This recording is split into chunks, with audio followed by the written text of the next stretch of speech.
IRGC का सबसे खतरनाक हमला ऐलान हुआ है। कब्जे वाले क्षेत्रों पर अब प्रहार होगा। अमेरिकी ठिकाने भी निशाने पर बताए जा रहे। खामनेई की मौत के बाद बदला लिया जाएगा। बड़ी खबर है, आईआरजीसी का सबसे खतरनाक हमला ऐलान यहां पर किया गया है कि कब्जे वाले क्षेत्रों पर भी अब प्रहार किया जाएगा।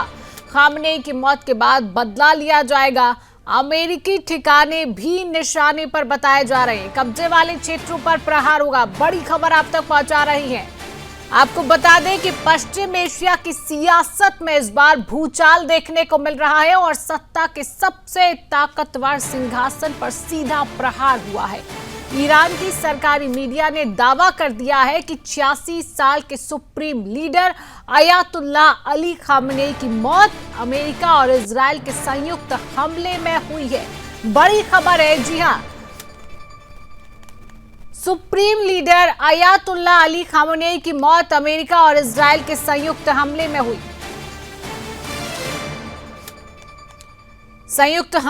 है। अगर यह दावा पूरी तरह से अब सही साबित होता है तो यह सिर्फ एक सैन्य कार्रवाई नहीं बल्कि पश्चिम एशिया की पूरी ताकत की संरचना को हिला देने वाला घटनाक्रम है।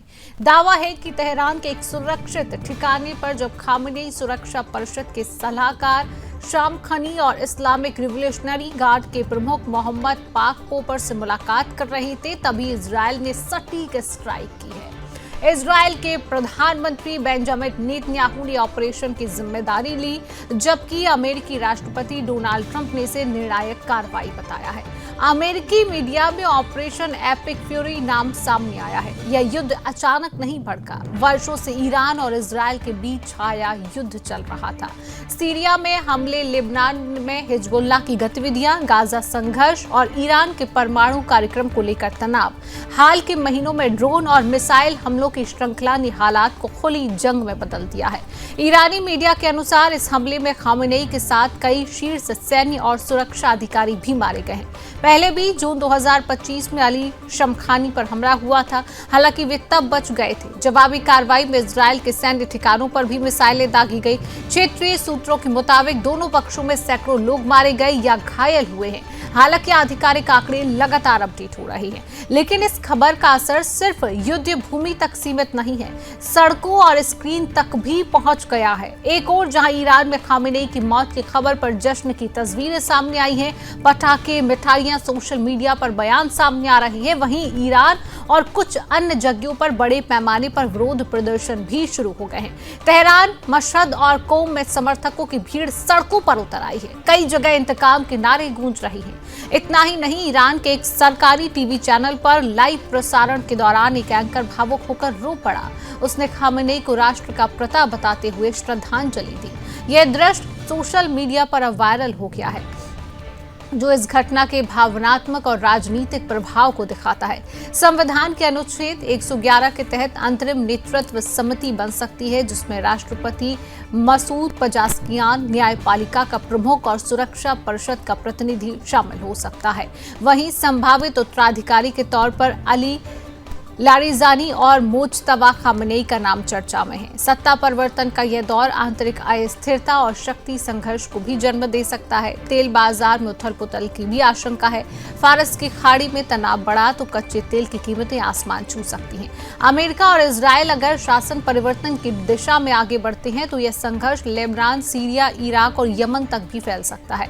रूस और चीन की भूमिका निर्णायक होगी। वे खुलकर ईरान के साथ खड़े होते हैं या कूटनीतिक संतुलन साधते हैं। ट्रंप ने संकेत दिए हैं कि नई सरकार जल्द दिख सकती है। नेतन्याहू लंबे समय से ईरान के परमाणु ढांचे को खत्म करने की बात करते रहे हैं। यदि अगला कदम व्यापक परमाणु ठिकानों पर हमला हुआ तो यह क्षेत्रीय संघर्ष से वैश्विक टकराव में भी बदल सकता है। तो आप देख रहे हैं कि पूरी दुनिया की आज जो निगाहें वो सिर्फ तेहरान पर बनी हुई है, वॉशिंगटन और यरूशलेम पर है। एक तरफ जश्न है, दूसरी तरफ मातम और प्रदर्शन है, और बीच में खड़ा है दुनिया का भविष्य। सवाल यही है, क्या यह सीमित ऑपरेशन है या आने वाले बड़े वैश्विक संकट की शुरुआत माना जाए? दुनिया सांस रोके इंतजार अब कर रही है। जिस तरीके से तस्वीरें भी आपने देखी हैं, खामनेई की मौत की पुष्टि होना एक बड़ा संकेत कहीं ना कहीं दे रही है। दुनिया की पूरी तरह से निगाहें हैं। आज इसी विषय पर हम चर्चा भी करेंगे। चर्चा करने के लिए पैनलिस्ट भी हमारे साथ हैं। आज उन्हीं से तमाम सवालात हम करेंगे। हमारे साथ विदेश मामलों की जानकार आलोक बंसल जी जुड़ चुके हैं। आलोक जी, बहुत बहुत स्वागत है आपका सुदर्शन न्यूज में। हमारे साथ रक्षा विशेषज्ञ कमांडर भूषण दीवान जी हैं। भूषण सर, आपका भी बहुत बहुत स्वागत करती हूँ सुदर्शन न्यूज में। धन्यवाद।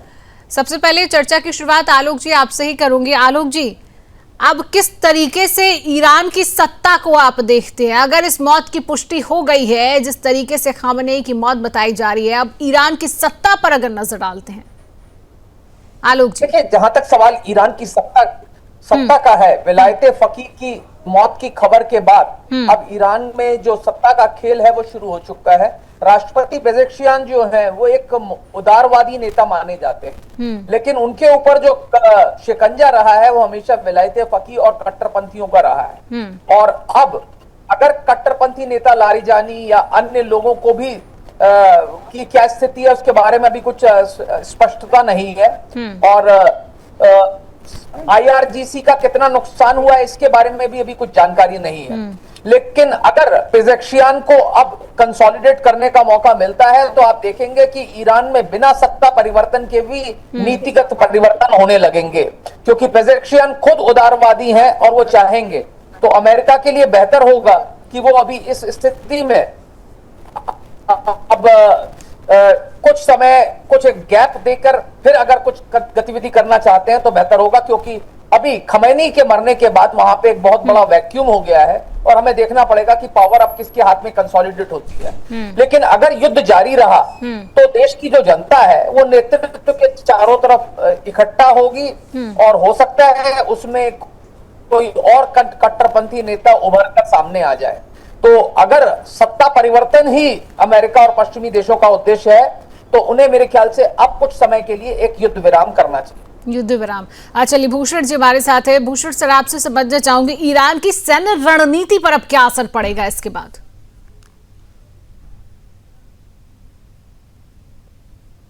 भूषण जी, आपका माइक म्यूट है, कृपया अनम्यूट करिए, आवाज हम तक नहीं पहुंच रही है।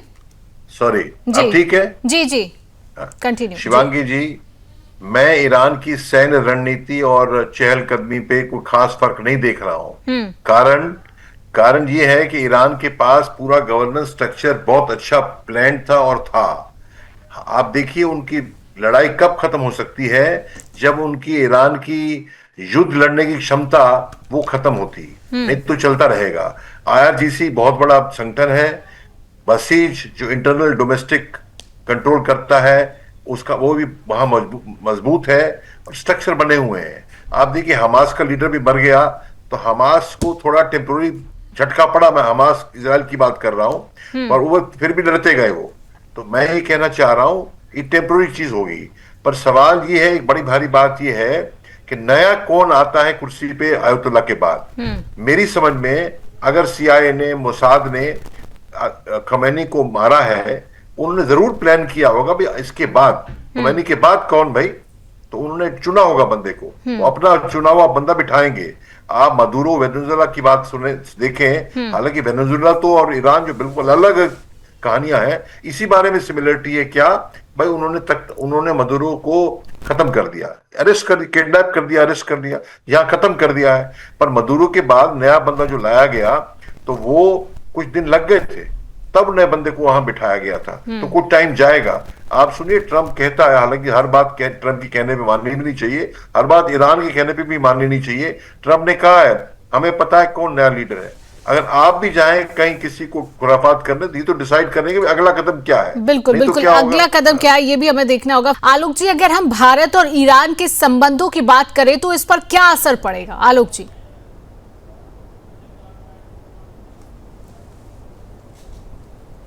आलोक जी, आपका माइक म्यूट है, कृपया अनम्यूट करिए, आवाज नहीं आ रही है।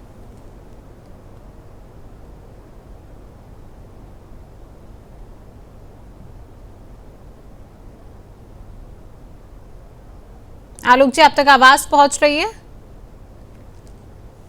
चलिए, टेक्निकल इशू है, फिलहाल आलोक जी से संपर्क नहीं हो रहा है। हमारे साथ भूषण जी लगातार बने हुए हैं। भूषण जी, आपसे मैं ये सवाल करना चाहूंगी, जिस तरीके से अगर हम देखते हैं कि सैन्य रणनीति की हमने बात करी, अगर हम प्रॉक्सी वॉर की बात करते हैं इस क्षेत्र में, तो प्रॉक्सी वॉर पे किस तरीके से असर अगर हम देखते हैं, अगर प्रॉक्सी वॉर की संभावनाएं हैं तो? जी, प्रॉक्सी वार भी जस का तस चलता रहेगा, खमैनी की मृत्यु होने के बावजूद भी। और प्रॉक्सी वॉर में जो है, आप देखिए, वो हम शुरू में ट्रिपल एच कहा करते थे, हमास, हूती, हिजबुल्ला। हूती तो ऑलरेडी कल भी एक्टिव है, वो रेड सी शिपिंग को तकलीफ दे रहे हैं। और हिजबुल्ला भी एक्टिव है, क्या इजराइल के ऊपर, नॉर्दर्न पार्ट ऑफ इजराइल पे अटैक करेगा। और दो और प्रॉक्सी ऑर्गेनाइजेशंस हैं इराक के अंदर, शिया डोमिनेटेड ग्रुप्स हैं इराक में, मिलिशिया जो है वो ये खरापात कर रहे हैं, करते रहेंगे। और चौथा सीरिया के जो है वो गोलान हाइट्स पे, सीरिया में भी है, टेररिस्ट ग्रुप है, ये भी अटैक करते रहेंगे। छोटे मोटे एक और ग्रुप है, पैलेस्टीनियन इंतिफादा मूवमेंट है, कुछ है, वो तो कुछ खास मतलब नहीं है। और मैं आपको बताना ये चाहता हूं, ईरान की लड़ाई करने की क्षमता जो है वो तो कई महीनों से उन्होंने बढ़ाई है। कैसे? चीन से और रूस से और नॉर्थ कोरिया से उन्होंने असला लिया है। अभी जब घेराबंदी हो रखी ईरान की, तो वो असले का जो सप्लाई है ईरान के अंदर, वो थोड़ा कम हो सकता है। पर जहां तक हिजबुल्ला के पास सप्लाई की बात है, सीरिया के प्रॉक्सी वालों के पास है, या इराक के पर प्रॉक्सी वालों के पास है, या हूती के पास है, वो तो लैंड वाला बॉर्डर है, तो वहां तो कुछ प्रॉब्लम होने वाला नहीं है। उनको मिलता रहेगा असला और वो काम खुराफात करते रहेंगे। मैं आपको छोटी सी बात एक और बता दूं, ये मेरा खुद का आंकलन ये है, ये अगर हॉर्मुज स्ट्रेट बंद होती है और जो 15 से 20% ऑयल दुनिया का जो यहां से निकलता है हॉर्मुज स्ट्रेट से, वो जब वो बंद हो जाता है, समझो, वैसे तो ऑयल के जो पर बैरल अभी भी $72 हो चुका है, वो तो हर दिन वॉर चलेगा तो $2-4 बढ़ता जाएगा। तो हो सकता है हफ्ते में 10 दिन में ये $100 पहुंच जाए। तो क्या होगा? मैं तो ये समझता हूं बिजनेसमैन ट्रम्प वो क्या करेंगे, वो जो है अपने जो स्ट्रेटेजिक रिजर्व्स हैं, एसपीआर कहा जाता है, स्ट्रेटेजिक पेट्रोल रिजर्व्स अमेरिका के पास है, 400 मिलियन बैरल। और ये तो निकलता है कितना, 15-20 मिलियन बैरल्स पर डे निकलता है, कहां से? स्ट्रेट ऑफ हॉर्मुज से, जिसमें से 85% तो एशिया में आता है, including India, China, Japan, south Korea को आता है। तो ये क्या करेंगे मिस्टर ट्रम्प, वो अपना ऑयल बेचना शुरू कर देंगे। किस दिया उन्होंने होगा $30 पे, रखा स्टोर्ड है अंडरग्राउंड टैंक्स में, जहां भी है, तो उसको बेचेंगे, वो प्रॉफिट कमाएंगे, उससे अमेरिका की इकोनॉमी को चमकाएंगे। तो मैं नहीं समझता हूं कि मिस्टर ट्रम्प या इजराइल चाहता है कि लड़ाई जल्दी खत्म हो, दबा के रखो और कुछ ना कुछ पटाखेबाजी चलती रहे। बिल्कुल आप सही कह रहे हैं। आलोक जी भी बने हुए। आलोक जी, आपसे जो मैंने पहले सवाल किया था वही फिर से मैं करना चाहूंगी। अगर भारत और ईरान के संबंधों को हम देख रहे हैं तो इसका क्या असर पड़ सकता है आगे भी? देखिए, सबसे बड़ा बात तो यह है कि कल जो खबर आ रही थी कि स्ट्रेट ऑफ हॉर्मुज से जहाजों का आवागमन बंद हो गया है। दोनों तरफ जहाजों का एक बड़ी संख्या में जहाज इंतजार कर रहे हैं स्ट्रेट ऑफ हॉर्मुज क्रॉस करने के लिए, क्योंकि जो हालात है उसमें हॉर्मुज क्रॉस नहीं कर रहे। इसमें तेल की कीमतें बढ़ेंगी। दूसरी बड़ी बात है कि भारत को करीब $100 बिलियन से भी ज्यादा, करीब 110 बिलियन हर साल हमें रेमिटेंसेस मिलती हैं। तो ये रेमिटेंसेस जो आती हैं, इसमें से आधे के करीब रेमिटेंसेस फारस के खाड़ी से आती हैं। तो अभी जो युद्ध हो रहा है और जिस तरीके से ईरान, संयुक्त अरब अमीरात, कतार, कुवैत, बहरीन, इन सब पर हमला कर रहा है, इसका असर ये हो रहा है कि वहां के जो भारतीय नागरिक हैं वो वहां पे स्टब हो जाएंगे, उनमें से बड़ी संख्या में लोग शायद वापस भी आ जाएं। तो इस भारत की जो अर्थव्यवस्था है उसके ऊपर भी एक, तो ये हमारे लिए बड़ी दुख की बात है। और है इसका भारत की अवस्था पे दूरगामी असर पड़ेगा। तेल की कीमत ऑलरेडी बढ़ चुकी है और बढ़ जाएंगी जैसे ये युद्ध आगे बढ़ेगा। तो हमारे आर्थिक हितों के अनुसार ये युद्ध जितना जल्दी से जल्दी खत्म हो वो भारत के लिए होगा। ईरान की जो सत्ता है अगर वो परिवर्तित हो जाती है, नई हुकूमत आती है, उसके साथ भी हमारे संबंध अच्छे रहेंगे और हमारे लिए विदेश नीति के हिसाब से कोई ज्यादा नुकसान नहीं होने वाला है। लेकिन आर्थिक प्रगति के लिए जितनी जल्दी ये खत्म होगा उतना ही भारत के लिए अच्छा है, क्योंकि ईरान का तेल जैसे जैसे वैश्विक मार्केट में आएगा तेल की कीमतें काफी कम होंगी और ये भारत के हित में है। चलिए, बिल्कुल भूषण जी, जिस तरीके से आलोक जी कह रहे हैं समुद्री मार्ग अगर और हम तेल सप्लाई की बात करते हैं तो तेल सप्लाई और समुद्री मार्ग पर कितना खतरा बढ़ सकता है? भारत का ऑयल इंपोर्ट पर सालाना $145 बिलियन होता है, डिफेंस बजट का डबल। तो आप समझ लें, अगर एक महीना लड़ाई चलती है और $100 बिलियन, 100 बैरल पर $100 पर बैरल हो जाता तेल, तो आज के 65 से 100 होना तो 1/3 बढ़ गया। तो 150 बिलियन डॉलर जो है वो $50 बिलियन और बढ़ जाएगा। बहुत भारी हमारे पे भार है। एक चीज जो आलोक जी ने बात कही इनवर्ड रेमिटेंसेस की, कुल इनवर्ड रेमिटेंसेस भुगतान जो करते हैं इंडिया में पैसा लगाते हैं भारतीय, चाहे यूएसए में हो चाहे गल्फ में हो, सब मिला के कुछ $130 बिलियन है। उसमें से गल्फ से ही 45-50 बिलियन डॉलर आता है। तो जब ये बंद हो जाएगा मामला तो वो आधा भी हो सकता है और गिर जाएगा। डबल धमाका है। इधर तो हमारा ऑयल बिल, हमारा $400 बिलियन ट्रेड है इंडिया का दुनिया से, जिसमें आप समझ रहे हैं 1/3 तो ऑयल ही है ना। तो वो उसमें वो डबल हो जाएगा खर्चा और ये आधा हो जाएगा जो मिल रहा है। तो बहुत भारी तकलीफ होगी।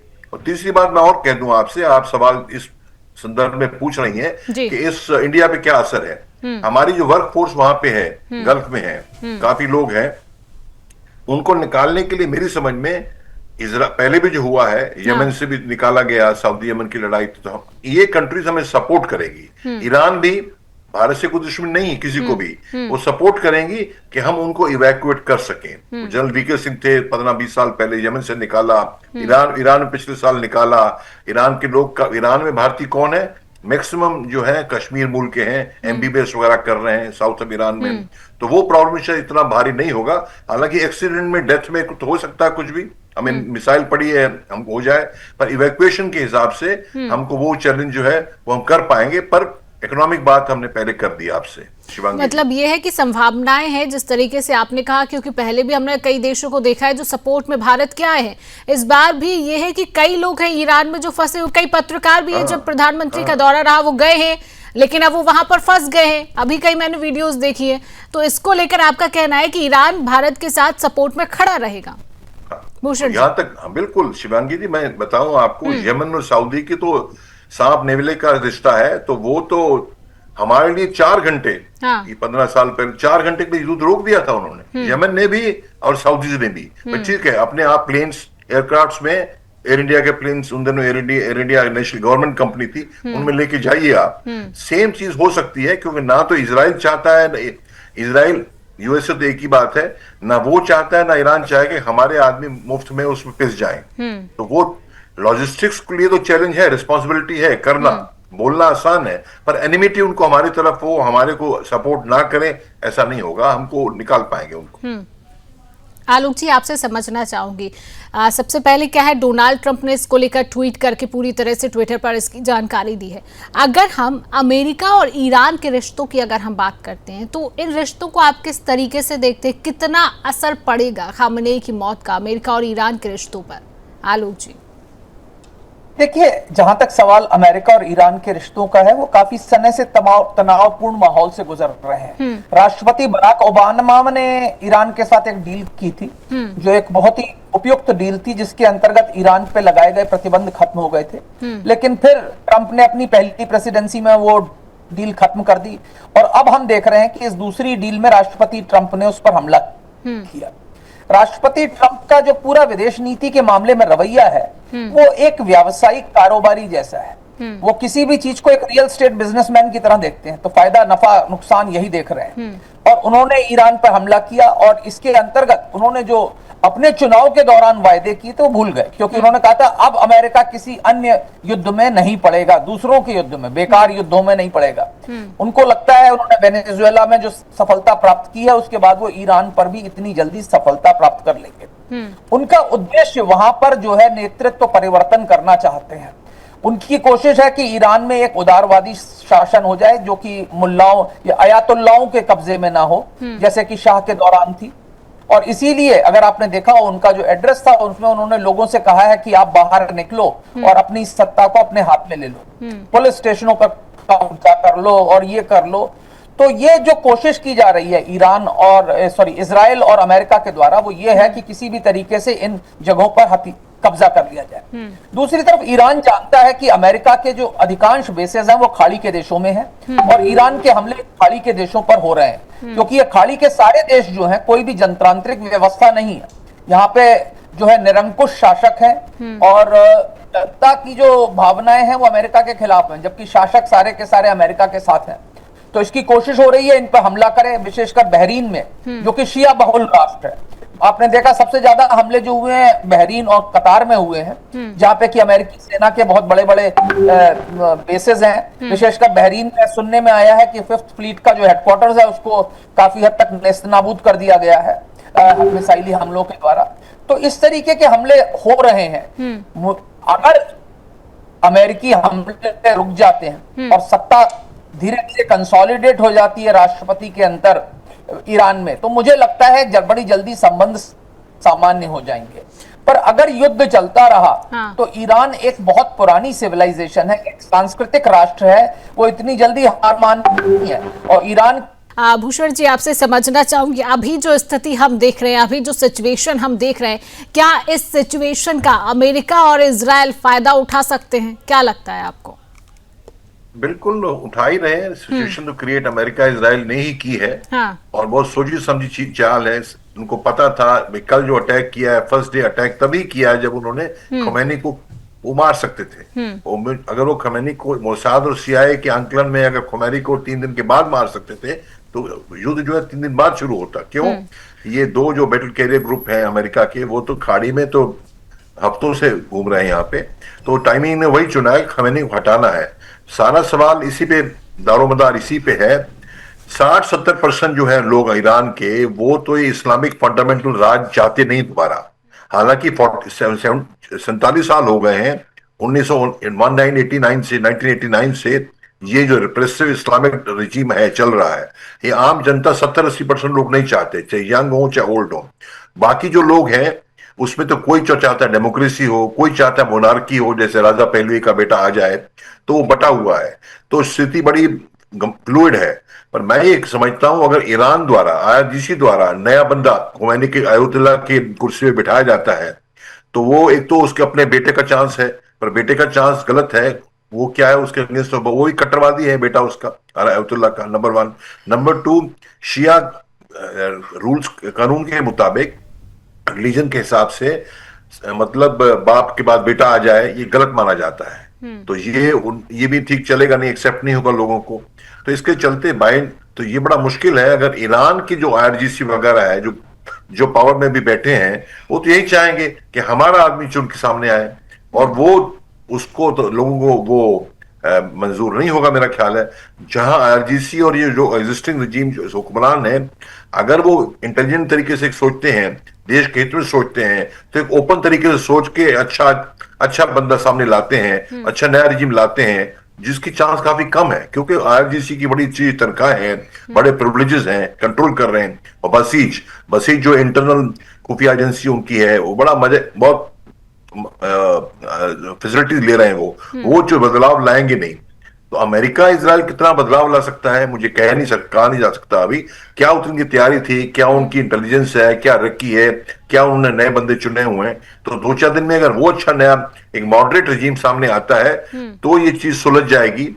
और हालांकि मॉडरेट रजीम मैं अगर कहूं आपसे तो इंडिया के हिसाब से तो मॉडरेट रजीम क्या है, वो तो अमेरिका और चीन की लड़ाई में चीन का तेल बंद हो जाए और अमेरिका के वर्चस्व मिडिल ईस्ट में आ जाए, कोई बात नहीं। पर हमको तो अपना तेल का जो सप्लाई मिलता है वो अपना कंटिन्यू रहेगा। हमारे को इकोनॉमिक पेन नहीं होगी। हमारे को क्या, पूरी वर्ल्ड की इकोनॉमी को बड़ा भारी पेन होगा। रिसेशन हो जाएगी, पहले तो इन्फ्लेशन होगी, हर जगह महंगाई बहुत बढ़ेगी। इंडिया में भी अगर अभी $100 पर बैरल हो जाता है तो बड़ी इकोनॉमी में बड़ा त्रासदी आएगी पूरे हर देश में। अफ्रीका वगैरह में भी जहां पे खाने की तकलीफ होती है, गरीब कंट्री में और ज्यादा आएगी। और उसके बाद फिर जब लोगों की जेब के पैसा, महंगाई इतनी है, जब पैसा नहीं है जेब में, तो जो फैक्ट्रियां हैं वो भी माल कम बनाती हैं, उसे कहा जाए रिसेशन। तो रिसेशन में भी चला जाएगा। ये बड़ा भारी काम हो सकता है इस तरीके से अगर वो लंबा युद्ध चलता है और कीमतें जो है तेल की बढ़ जाती हैं। जो मेरी समझ में इकोनॉमी पर भी क्या भूषण जी इस पर का असर पड़ेगा? बहुत भारी असर पड़ेगा। ये तो देखिए मैंने आपसे कहा ना, हमारा देखिए हमारा जो जीडीपी है वो $4 ट्रिलियन है, ठीक है, $4000 बिलियन है हमारा जीडीपी है।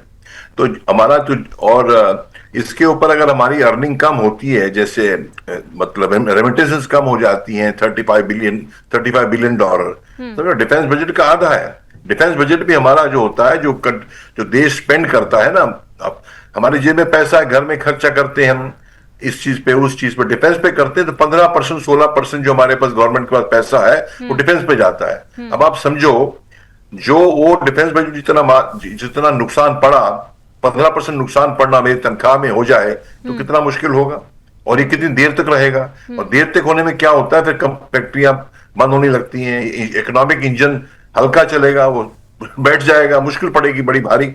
तो ये तो बहुत लंबा दूरगामी इसके परिणाम होंगे।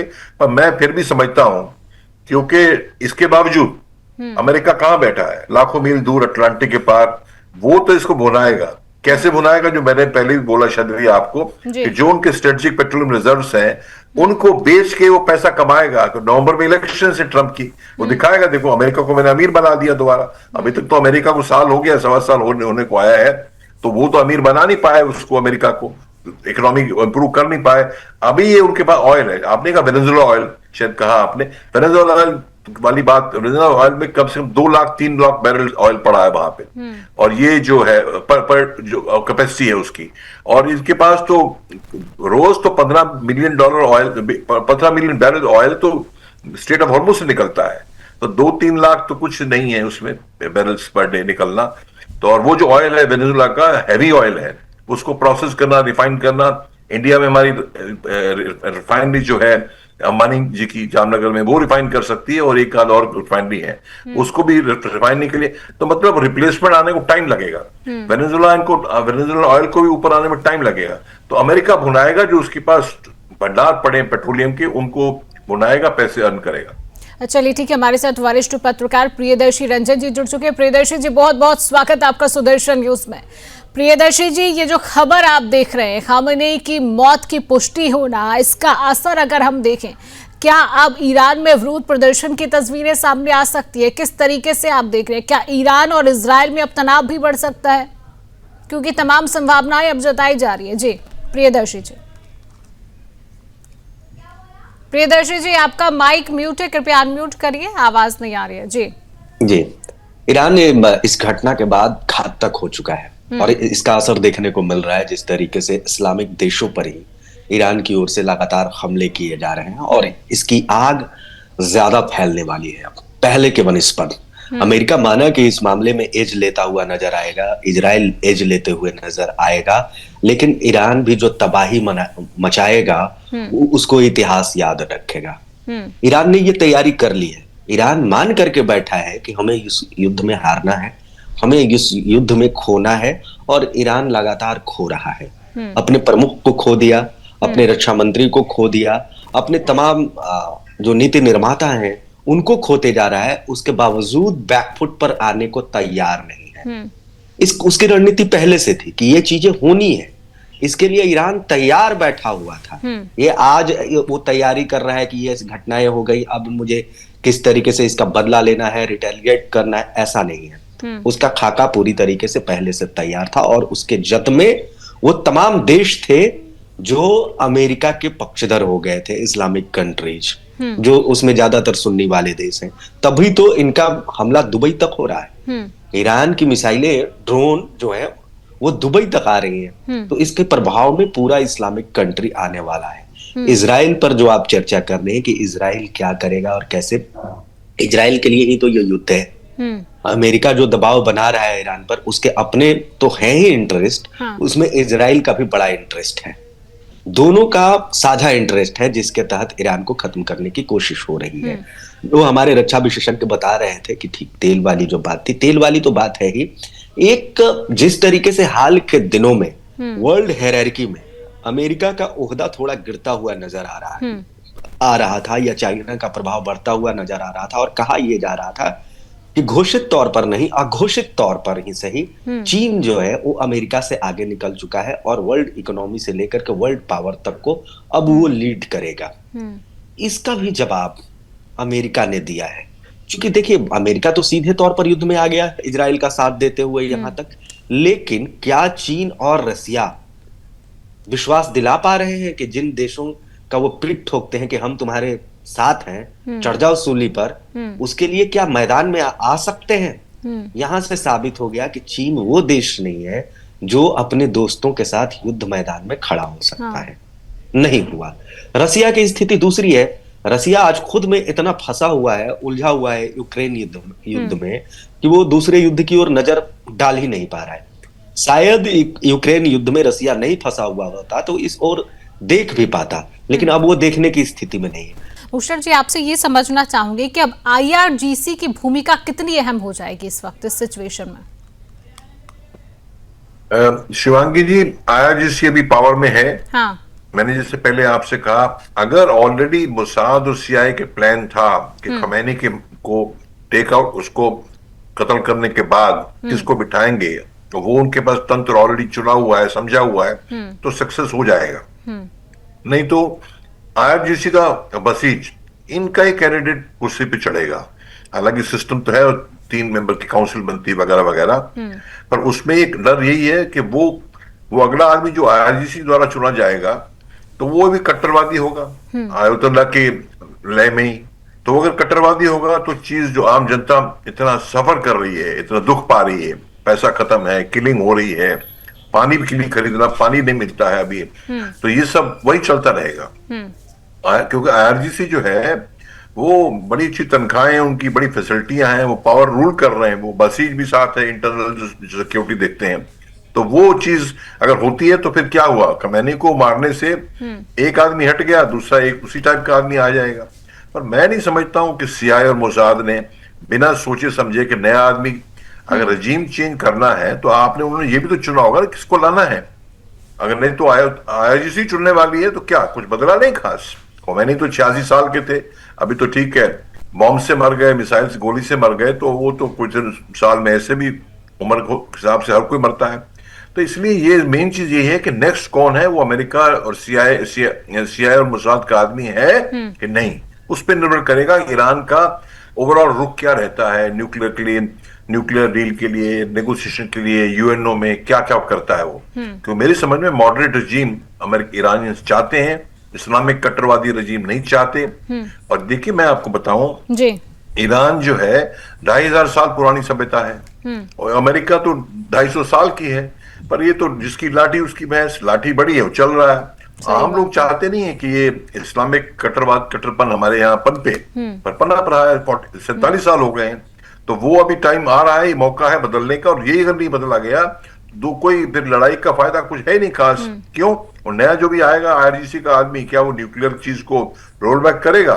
नहीं करेगा, तो वही रहेगा। प्रियदर्शी जी, जिस तरीके से आप कह रहे थे कि ईरान अभी भी बैकफुट पर आ नहीं रहा है, कितनों को खो दिया ईरान ने, कितनों को खो भी रहा है, लेकिन बैकफुट पर नहीं आ रहा। अगर ईरान की यही स्थिति बनी रही तो आगे की स्थिति, अगर आगे का भविष्य की हम बात करें, किस तरीके से आप देख रहे हैं, क्या संभावनाएं आपको आगे लग रही हैं प्रियदर्शी जी?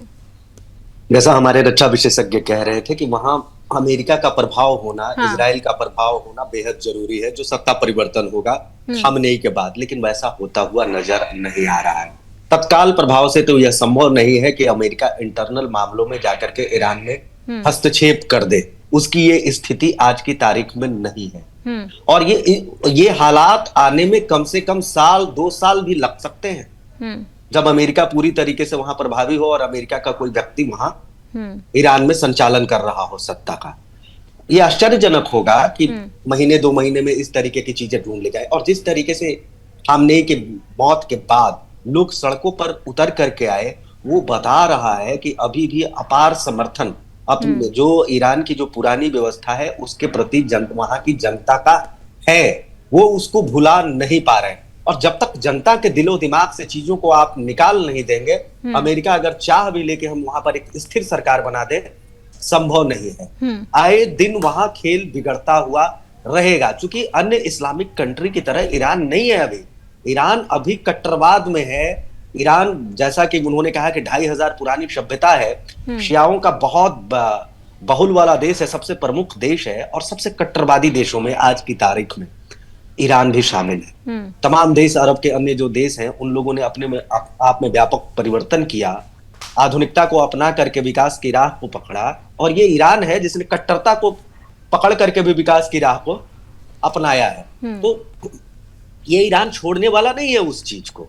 तो यहां अमेरिका के लिए बड़ी मुश्किलें हैं कि अगर ये युद्ध जीत भी लेते हैं तो क्या सही मायनों में जीत पाएंगे, जैसा अन्य देशों में अमेरिका करता रहा है। हाँ, एक बड़ी बात। दूसरी बड़ी बात ये है इस मामले में कि अमेरिका की स्थिति क्या होगी। जिस ट्रंप के बारे में कहा जा रहा था कि ट्रंप एक तानाशाही रुख को लेकर के चल रहे हैं और अमेरिका के भीतर से भी समर्थन ईरान पर हमला करने को लेकर के नहीं है, लेकिन चीजें पलट चुकी हैं। अब अमेरिका के भीतर से भी ट्रंप को लेकर के समर्थन की आवाजें उठने लगी हैं। उनके जो अपने समर्थक हार्डकोर थे पहले से, वो लोग तो समर्थन में थे ही, लेकिन जो उनके विरोधी भी थे वो लोग भी ईरान पर इस हमले के बाद और जिस तरीके से अमेरिका एज लेता हुआ नजर आ रहा है, सुर बदले हैं। तो अमेरिका भी पीछे नहीं हटेगा और युद्ध से अमेरिका का पीछे हट जाने का मतलब होगा कि अमेरिका पर भी अविश्वसनीयता का एक बड़ा ठप्पा लग जाएगा कि बड़ी लड़ाइयों में अमेरिका पीछे हट जाता है। अफगानिस्तान से वो पीछे हट गया, तमाम ऐसे मोर्चों से अमेरिका पीछे हट जाता है जहां उसे मजबूती के साथ लड़ाई लड़नी चाहिए। तो अमेरिका ये कन्विंस करने की कोशिश करेगा कि हम आपके साथ पूरी तरीके से खड़े हैं। यूक्रेन युद्ध के बाद भी, यूक्रेन और रसिया युद्ध में भी अमेरिका की विश्वसनीयता पर सवाल, उस सवाल को भी अमेरिका खत्म करना चाहेगा। यूरोपियन देशों का, नाटो देशों का भी जो अविश्वसनीयता अमेरिका के प्रति पैदा हुआ है कि अमेरिका कहता कुछ है, करता कुछ है, अंतिम मौके पर साथ नहीं देता है, ये भी बहुत बड़ा मैसेज होगा अगर अमेरिका इस युद्ध में पूरी तरीके से अंतिम समय तक खड़ा रहता है तो, और बीच में हट जाता है तब तो मामला ही खत्म हो जाएगा। और अगर अमेरिका बीच में इस युद्ध से हटता है तो उसे विश्व भर के, सिर्फ इजराइल की बात नहीं कर रहा हूं, पूरे विश्व भर के यहूदियों का रोष का सामना करना पड़ेगा। और आज की तारीख में सभी जानते हैं कि पूरे विश्व की इकोनॉमी को यहूदी कंट्रोल करते हैं। अमेरिका की भी इकोनॉमी में सबसे बड़ा कोई हिस्सेदार और साझेदार है तो यहूदी है। अमेरिका की सरकार को बनाने, चलिए, भूषण दीवान जी हमारे साथ इस चर्चा में लगातार बने हुए थे। प्रियदर्शी जी, आलोक जी भी हमारे साथ इस चर्चा में थे। फिलहाल समय का अभाव है, आज की इस चर्चा को फिलहाल हम यही रोक रहे हैं। आप सभी पैनलिस्ट का हमारे साथ जुड़ने के लिए और समय देने के लिए आप सभी का बहुत बहुत धन्यवाद। और फिलहाल के लिए आज की इस खास चर्चा में इतना ही, लेकिन खबरों का सिलसिला आगे भी लगातार जारी है। देश और दुनिया की तमाम खबरों को जानने के लिए आप देखते रहिए सुदर्शन न्यूज।